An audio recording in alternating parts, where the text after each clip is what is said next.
শারদীয় দুর্গোৎসবের মহা অষ্টমীতে আয়োজন হলো কুমারী পূজা। মঙ্গলবার বেলা 11টা থেকে দুপুর 12টা পর্যন্ত রাজধানীর রামকৃষ্ণ মিশনে এই আয়োজন সম্পন্ন হয়। দেবী দুর্গার আরাধনা এবং দর্শনে অংশ নেন পুরোহিত এবং ভক্তরা। মন্ত্রপাঠ ও প্রার্থনায় উঠে আসে বিশ্বের মঙ্গল কামনা। কুমারী বেশে পূজিত হও তুমি, সৃষ্টির বীজ ধারণ করো, করো বিষ পান, উজাড় করে দাও নিজেকে, দাও আশীর্বাদ। দুর্গোৎসবের অষ্টমীর অন্যতম আকর্ষণ কুমারী পূজা। গায়ে লাল শাড়ি, গলায় ফুলের মালা, মাথায় মুকুট, পায়ে আলতা, কপালে সিঁদুর ও হাতে পদ্ম নিয়ে কুমারী রূপে হাজির 6.5 বছরের মালিনী লাবণ্য চ্যাটার্জি। রামকৃষ্ণ মঠের শুদ্ধাত্মায় পূজিত উমারূপী দুর্গা।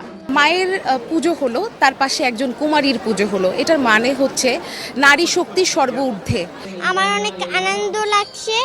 আমি কোনোদিনও কুমারী পূজা দেখিনি, আজকে প্রথম দেখেছি।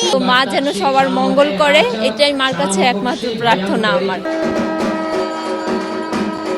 জাগো নারী জাগো, বন্ধি শিখা, জাগো কুমারী রূপে কখনো। বান্ডেল থাকলে প্রতি সেনমানিতে টাকা বাঁচবে। বিকাশ সেনমানি বান্ডেল কিনে জিতুন প্রতি লেনদেনে। জাগো দুর্গা বেশে, জাগো কোলাসুর দমনে, পরিচয় দাও নারী শক্তির।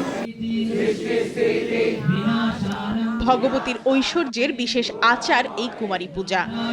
This Durga Puja brings us new hope, new light, gives us new enlightenment to take forward our relationship. It gives us the courage and wisdom and strength to nourish and nurture our common bonds.